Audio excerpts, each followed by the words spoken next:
Good afternoon and welcome back to Nasdaq Trade Talks. I'm your host Jill Malandrino, Global Markets Reporter at Nasdaq. We'll be coming to you live from IDX 2018 at the Brewery in London.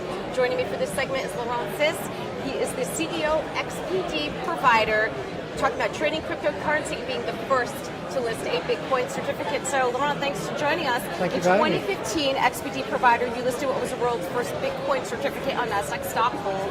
Since then, you've also listed an Ether certificate. Tell us about that journey from an idea to a Nasdaq listed product. Sure. Well, Jill, we embarked on this trip 3 years ago. We already got 3 years track record. We started very humbly in Sweden. We've got took us about 2.5 years to raise around $40 million. We actually now got approximately $500 million in asset purely on Bitcoin alone. So we've really gone a long way away from where we started, but there was also a lot of hurdles. But overall, we were in a very favorable market to list this product. It's exchange-traded product. The structure behind it, everything is literally what is seen as an exchange-traded product. Is seen as an ETF, but the underlying is more of a structure where we have to go some detour in order to buy the underlying asset here, which is Bitcoin. Right. So we did this when we started promoting the structure to the regulators.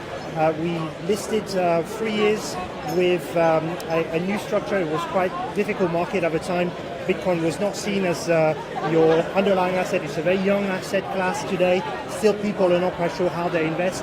All we're trying to do is democratizing access to this wonderful industry that everyone wants to tap in. Bear in mind that less than 0.5% of the whole world is invested in cryptocurrencies. So all we're doing, because it's quite hard to invest directly in the underlying asset, via this product, we're offering the investors, they're mostly retail investors, the opportunity to participate in the price of Bitcoin.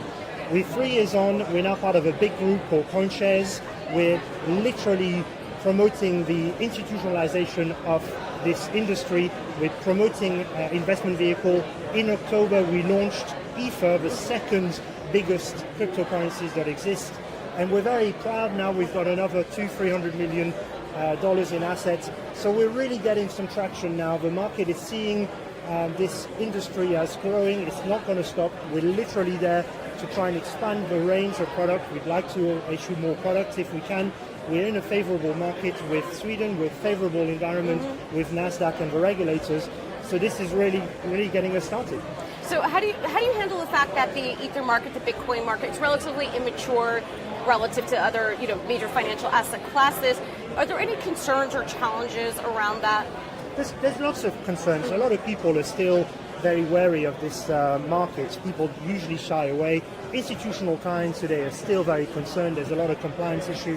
When we started, I mean, this is, bear in mind that this is a 9-year-old young asset class. Right. So there's a lot to go, but it's gained so much traction.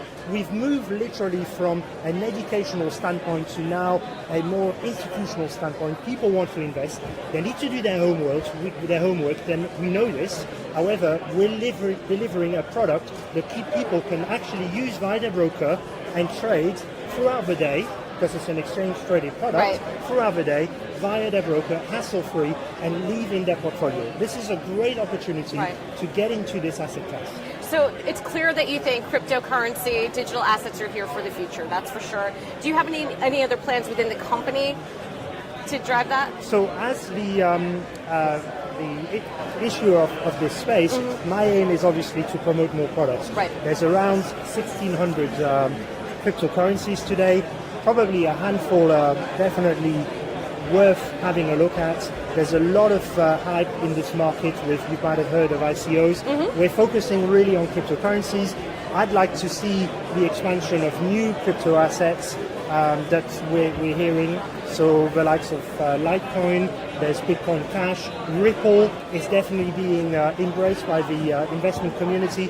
I'd like to see some baskets as well, a basket of cryptocurrencies in this sort of exchange-traded product structure, and maybe even an inverse product, who knows? Right, well that'd be good. You could continue to list more certificates on Nasdaq Stockholm. Yeah. There you go. We hope to carry on that way. All right, well thank you very much for joining us at IDX. And thank you for joining me. I'm Jill Malandrino, Global Markets Reporter at Nasdaq.